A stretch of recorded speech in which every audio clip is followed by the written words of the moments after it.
Assalamualaikum warahmatullahi wabarakatuh. Perkenalkan, nama saya Zulia Intan Intami. Saya dari S1 Farmasi Reguler. Di sini saya akan memperkenalkan tentang alat-alat laboratorium. Alat-alat laboratorium. Yang pertama adalah hot plate. Fungsinya adalah, fungsi dari alat ini ada dua. Pertama, untuk memanaskan larutan yang mudah terbakar, dan kedua, untuk menghomogenkan larutan. Cara penggunaannya: 1. Pastikan hot plate sudah tersambung pada sumber daya listrik. 2. Timbang bahan kimia yang akan dilarutkan dengan menggunakan timbangan analitik. 3. Masukkan bahan kimia tersebut ke dalam gelas. 4. Tambahkan sejumlah pelarut ke dalamnya seperti aquades. 5. Letakkan gelas kimia tersebut di atas hot plate. 6. Nyalakan tombol on pada hot plate dan atur suhunya agar bahan melarut. 7. Masukkan batang pengaduk dan atur kecepatan adukannya. Water bath. Fungsinya adalah untuk menciptakan suhu konstan air di kisaran 30-100 derajat Celcius untuk kemudian digunakan pada proses pemanasan reagen atau cairan lainnya. Cara penggunaannya: 1. Buka penutup water bath dan isi dengan menggunakan air suling atau aquades. Sebisa mungkin hindari penggunaan air sumur atau air PDAM untuk menghindari korosi pada chamber water bath. Pastikan mengisi sesuai dengan kebutuhan, tidak kurang dan juga tidak lebih. Lihat indikator penunjuk jumlah air pada sisi chamber water bath. 2. Tempatkan cairan yang akan dipanaskan pada labu Erlenmeyer atau tabung reaksi. Kemudian masukkan ke dalam chamber water bath. Pastikan labu Erlenmeyer terendam oleh air sekitar 1-2 cm. 3. Hubungkan water bath ke sumber daya atau listrik, kemudian nyalakan tombol power ke posisi on. 4. Lakukan pengaturan suhu sesuai dengan kebutuhan dan lakukan pula pada pengaturan waktu pemanasan. Tekan tombol start dan biarkan proses pemanasan berjalan sesuai dengan waktu yang telah ditentukan. 5. Setelah proses berakhir, tekan tombol stop, angkat labu Erlenmeyer dengan menggunakan capit kayu atau alat safety laboratorium lainnya. Hati-hati, mungkin saja suhu water bath panas dan bisa saja mengagetkan Anda. 6. Ulangi proses dari nomor 2, 4, dan 5 jika ternyata ada banyak sampel yang perlu dipanaskan. 7. Tambahkan air suling jika dirasa sudah melewati batas minimum. 8. Kosongkan water bath jika sudah tidak digunakan. Hati-hati ketika membuang air dari pipa outlet. Dikhawatirkan masih panas dan membahayakan sekitar. 9. Matikan power dan cabut sumber daya pada water bath jika tidak digunakan dalam waktu yang cukup lama. Tutup supaya chamber tetap bersih. Oven. Fungsi oven laboratorium adalah memanaskan atau mengeringkan peralatan laboratorium atau objek-objek lainnya. Cara penggunaannya: 1. Hubungkan oven dengan sumber listrik yang ada di laboratorium. 2. Setelah terhubung dengan sempurna, tekan tombol on atau off yang ada di oven. 3. Tunggu beberapa saat hingga display pada oven dapat menyala. 4. Sekarang waktunya sesuaikan suhu yang harus digunakan dengan memilih pada tombol temperatur. 5. Sesuaikan juga timer oven sesuai dengan keperluan Anda. 6. Tunggu sebentar hingga suhu dalam oven sudah mencapai angka yang diinginkan. 7. Sekarang Anda dapat memasukkan alat atau sampel yang akan di oven. D. Inkubator. Fungsinya adalah untuk membudidayakan organisme sel baik uniseluler maupun multiseluler, memproduksi kumpulan mikroba, pengembangbiakan serangga, dan penetasan telur pada laboratorium zoologi, tempat penyimpanan sampel sebelum diproses di laboratorium, dan mempercepat laju pertumbuhan objek yang sulit tumbuh secara alami atau memakan waktu yang lama untuk bertumbuh secara mandiri. Cara penggunaannya: 1. Hubungkan kabel power ke stop kontak. 2. Nyalakan alat. 3. Sesuaikan suhu di dalam inkubator bersama dengan menekan tombol set. Sambil menekan tombol set, putarlah tombol di sebelah kanan atas tombol set sampai raih suhu yang diinginkan. 4. Setelah suhu yang diinginkan selesai diatur, lepaskan tombol set. Inkubator akan mengatur settingan suhu secara otomatis sehabis beberapa menit. 5. Siapkan sampel kultur mikroorganisme yang akan diinkubasi. Lantas, letakkan di dalam rak yang terdapat di dalam inkubator tersebut. 6. Kemudian masukkan tempat pembiakan berisi mikroorganisme sampel kultur yang akan berkenan diinkubasi. Jika menggunakan cawan Petri, maka bungkus bersama dengan kertas khususnya dahulu. Pipet volume. Fungsinya adalah untuk memindahkan cairan-cairan yang digunakan dalam proses pengujian dengan jumlah mulai sangat kecil hingga ukuran lainnya yang diinginkan sang penguji. Cara penggunaannya. 1. Mulailah dengan membilas pipet volume menggunakan cairan yang akan dipindahkan. Caranya adalah dengan memasukkan sedikit cairan yang akan dipindahkan ke dalam tabung, kemudian posisikan pipet secara horizontal. Lalu putar sedemikian rupa agar cairan menyentuh semua permukaan dalam pipet. Buang cairan tersebut ke tempat pembuangan. 2. Pasang bulb atau penyedot karet pada bagian ujung atas pipet. Jangan terlalu kencang memasangnya karena nanti akan sulit dilepas. 3. Tekan bulb, kemudian masukkan ujung bawah pipet volume di bawah permukaan cairan yang akan dimasukkan. Lalu perlahan lepaskan tekanan bulb hingga cairan masuk di atas batas garis. 4. Cara menggunakan pipet volume selanjutnya adalah copot bulb dengan cepat, kemudian segera tutup ujung atas pipet menggunakan jari Anda agar cairan yang sudah masuk tidak keluar lagi. Dengan perlahan, buang kelebihan cairan dengan cara membuka jari hingga cairan keluar sedikit-sedikit sampai mencapai segaris batas volumenya. 6. Jika ada sisa cairan yang menempel pada bagian luar pipet, sentuhkan pada wadah cairannya, lalu masukkan cairan di dalam pipet ke wadah lain dengan cara membuka jari Anda sepenuhnya. Kebanyakan pipet volume didesain sudah memperhitungkan sisa sedikit cairan yang tertinggal di bagian bawah ujung pipet. Jadi jangan khawatir volume cairan di wadah baru berkurang. Pipet ukur.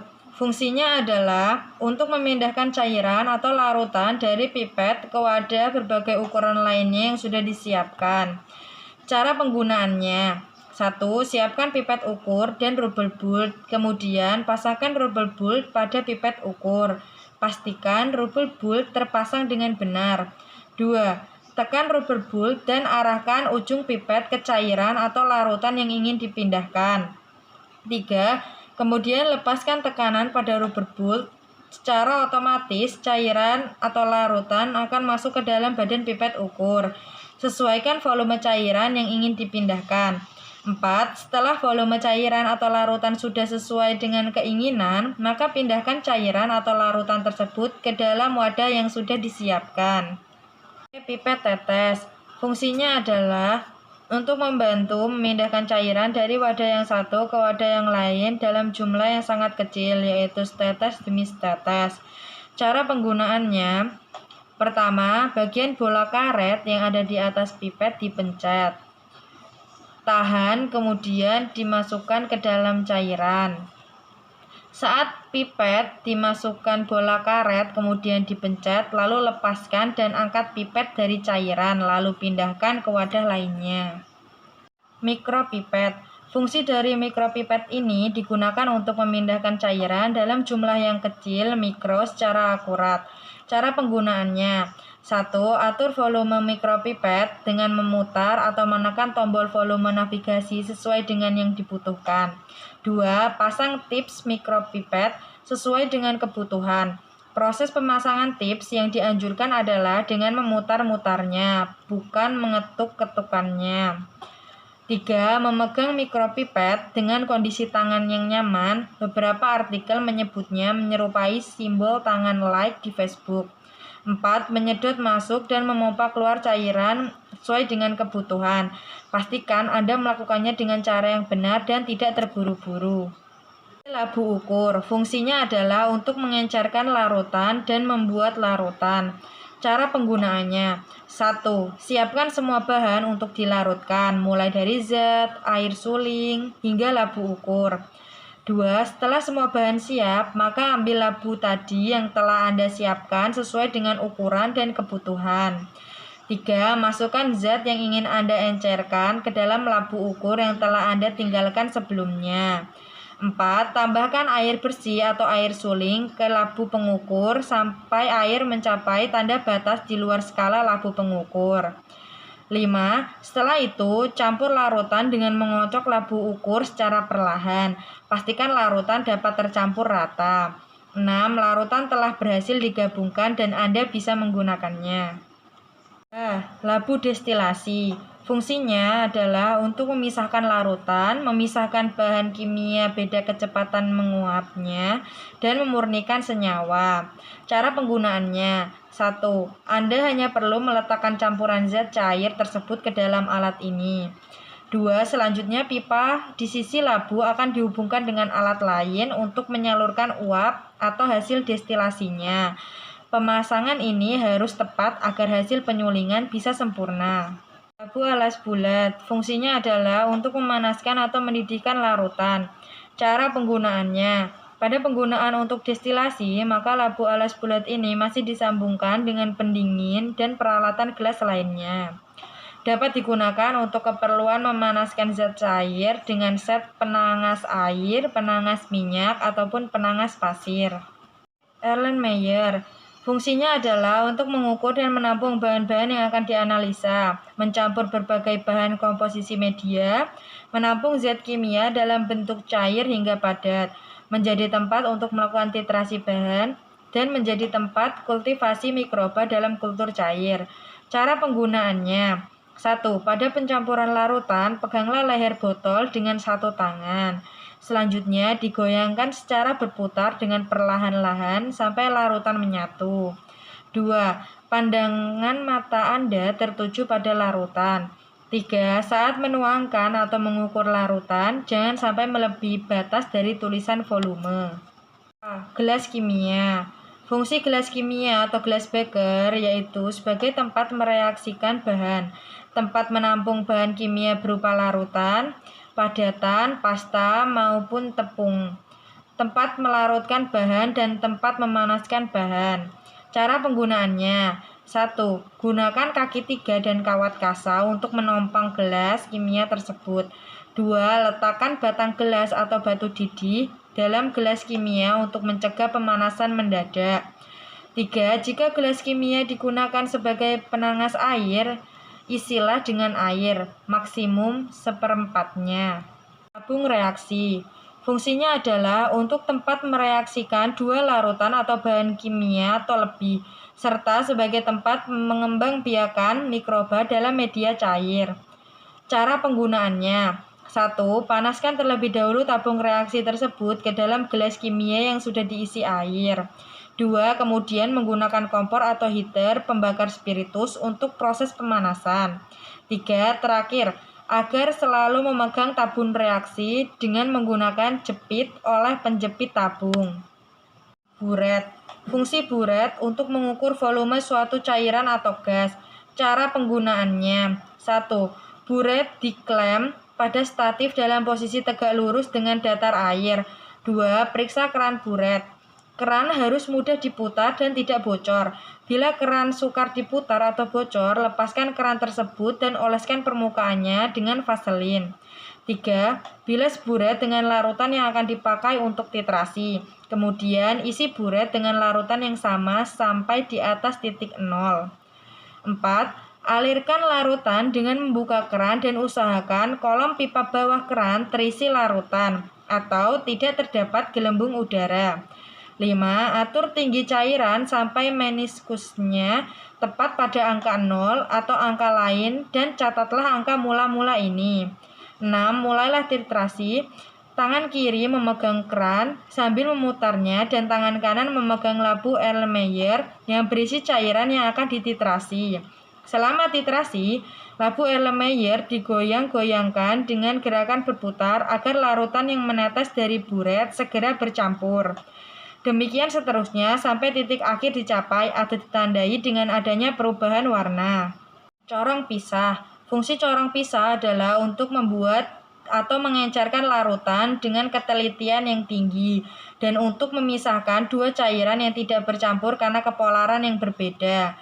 Cara penggunaannya dilakukan dengan cara campuran dan 2 fase pelarut dimasukkan ke dalam corong dari atas dengan corong keran ditutup. Corong ini kemudian ditutup dan digoyangkan kuat untuk membuat 2 fase larutan tercampur. Corong ini kemudian dibalik dan keran dibuka untuk melepaskan tekanan uap yang berlebihan. Corong ini kemudian didiamkan agar pemisahan antara 2 fase berlangsung.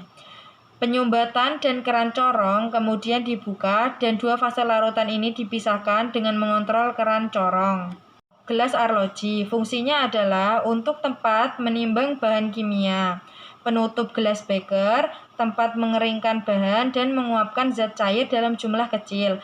Cara penggunaannya: simpan zat atau bahan kimia yang akan ditimbang di atas kaca arloji lalu timbang. Botol timbangan fungsinya adalah untuk menentukan kadar air suatu zat dan menyimpan bahan yang akan ditimbang, terutama untuk bahan cair yang bersifat higroskopis. Cara penggunaannya: 1. Masukkan larutan yang akan ditimbang ke dalam botol. 2. Kemudian timbang botol beserta massa yang ada di dalam botol neraca. Timbangan fungsinya adalah untuk mengukur berat atau massa suatu benda atau zat dengan penggunaan yang lebih mudah. Cara penggunaannya: 1. Jika Anda menggunakan timbangan analitik di laboratorium, duduklah dengan nyaman dan posisikan timbangan analitik dalam jangkauan Anda. 2. Amati timbangan analitik yang Anda gunakan, karena mungkin saja Anda belum terbiasa menggunakan timbangan analitik yang baru. 3. Nyalakan timbangan analitik dengan menekan tombol power. Jika tidak bisa menyala, mungkin Anda lupa mencolokkan power supply ke listrik. Cek terlebih dahulu apakah power supply timbangan analitik sudah disambungkan ke sumber daya. 4. Setelah timbangan analitik menyala, tunggu hingga posisi angka menjadi stabil atau 0. Pada beberapa kasus, timbangan analitik tidak menunjukkan angka 0, maka setting menjadi 0 kembali dengan melihat buku panduan. 5. Bersiap menimbang. Jika Anda menggunakan timbangan analitik dengan pelindung, buka terlebih dahulu pintu pelindung sebelum menempatkan material pada piringan. 6. Tempatkan material pada piringan timbangan analitik secara hati-hati. Tempatkan material sedikit demi sedikit. Ingat, timbangan analitik Anda memiliki batas maksimal. Jangan menempatkan material melebihi batas atau kapasitas timbangan analitik, karena hal ini dapat merusak timbangan analitik Anda. 7. Setelah menempatkan material pada piringan timbangan, tunggu beberapa saat hingga angka menjadi stabil. Amati dan catat berapa massa material yang baru saja kita timbang. 8. Setelah selesai menimbang, ada baiknya Anda mengeluarkan zat atau material keluar dari piringan timbangan analitik, agar timbangan selalu dalam keadaan kosong jika tidak digunakan. 9. Bersihkan timbangan analitik menggunakan kuas kecil sebelum Anda meninggalkannya. 10. Jika Anda menggunakan timbangan analitik dengan penutup, maka tutup pintu pelindung sebelum meninggalkan timbangan analitik.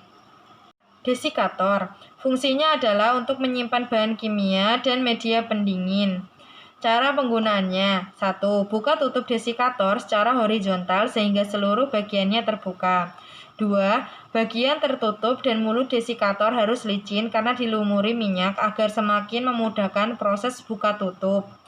3. Jika desikator terlihat basah dan terdapat air di dalamnya, ganti adsorbennya. Hal ini untuk memberikan hasil maksimal dalam penyerapan uap air. 4. Desikator sangat penting untuk menyimpan berbagai macam bahan kimia kering, khususnya dengan harga mahal. Corong Büttner fungsinya adalah untuk memfiltrasi atau memisahkan suatu cairan filtrat dari endapannya atau residu, dan biasanya filtratlah yang akan digunakan dalam proses selanjutnya. Cara penggunaannya: 1. Siapkan larutan yang akan disaring dengan penampungnya pada gelas beker. 2. Letakkan corong pada leher labu yang akan dipergunakan. Kemudian hubungkan labu dengan keran saluran air menggunakan selang dan water jet ejector. 3. Sebelum dipergunakan, timbang terlebih dahulu kertas saring terkait massa jenisnya. Lalu letakkan kertas saring di atas pori-pori corong dan semprot cukupnya dengan aquades. 4. Tuangkan perlahan larutan atau cairan yang akan disaring tersebut pada corong dengan bantuan batang pengaduk, guna mengarahkan padatan yang terdapat pada larutan atau cairan tersebut. 5. Amati proses terjadinya penyaringan larutan ataupun cairan tersebut. 6. Setelah proses selesai, bersihkan corong dengan menyemprotkan secara perlahan pinggiran corong menggunakan aquades yang terdapat dalam botol semprot hingga bersih. 7. Kemudian cabut selang dan corong air dari leher labu. Lemari asam. Fungsi lemari asam adalah melindungi personil dari bahaya terhirup gas beracun selama proses pengujian, riset maupun pembelajaran di laboratorium. Cara penggunaannya: 1. Naikkan jendela sorong atau sliding window sesuai kebutuhan dan keinginan. 2. Hidupkan lampu sorong beserta switch blower. 3. Apabila blower sudah aktif, Anda harus melakukan prinsip ini secara hati-hati untuk menghindari percikan zat kimia ke wajah. Turunkan jendela sorong setinggi bahu. 4. Jika terpaksa Anda harus meninggalkan proses reaksi yang sedang berlangsung, turunkan jendela sorong dengan bukaan sekitar 10 cm dari atas meja. 5. Apabila pekerjaan telah usai, bersihkan meja menggunakan kain kering dan bilas dengan kain basah. Kemudian lap kembali hingga kering. 6. Jika sudah tidak digunakan lagi, matikan switch lampu, kemudian tutup window dan jendela sorong.